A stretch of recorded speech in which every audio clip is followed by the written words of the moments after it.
हम पूनम कर्ण सब गोटे के प्रणाम करैत छी। आइ हम एकटा दुर्गा जी के गीत सुना रहल छी। नवरात्रा के उपलक्ष्य में आइ से हम भगवती गीत सुनायब। अहाँ सबके अगर नीक लागत तऽ एकरा लाइक कमेंट्स जरूर करब, सब्सक्राइब करब। और हम ई अपन लिखल गीत सुना रहल छी अहाँ सबके। गे माई आजू देवी आंगन एली, आसन हुन कब साऊ। गे माई आजू देवी आंगन एली, आसन हुन कब साऊ। गे माई आसन हुन कब साऊ। गे माई आसन हुन कब साऊ। गे माई आजू देवी आंगन एली, आसन हुन कब साऊ। गे माई सोना सुराही गंगा जल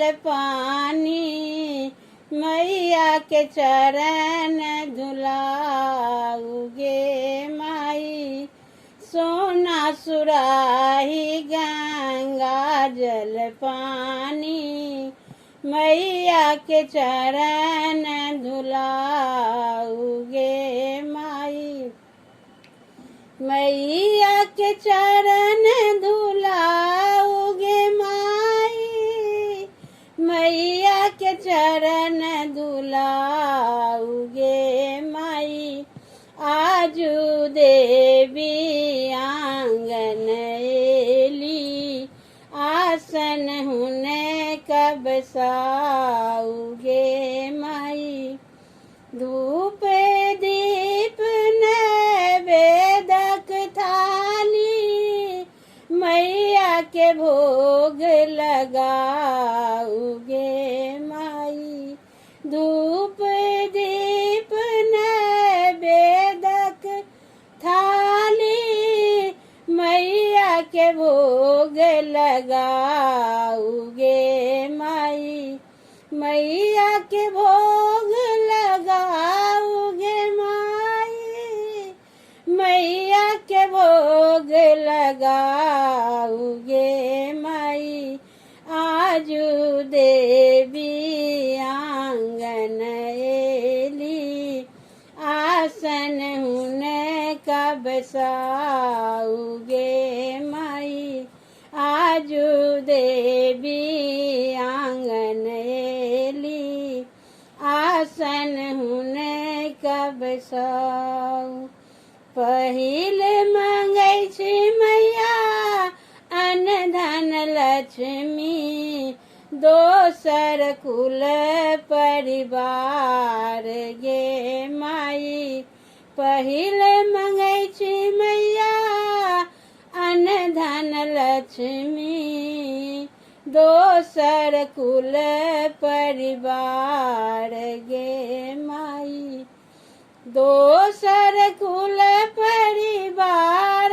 गे माई दोसर कुल परिवार।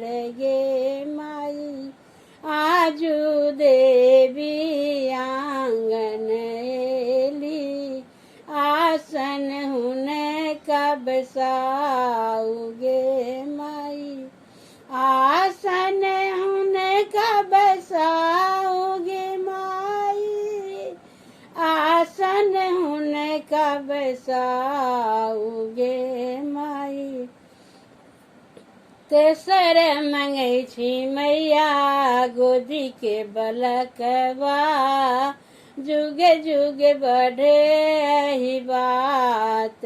गे माई तेसर मंगै छी मैया गोदी के बलकवा, जुग जुग बढ़े एही बात। गे माई जुग जुग बढ़े एही बात।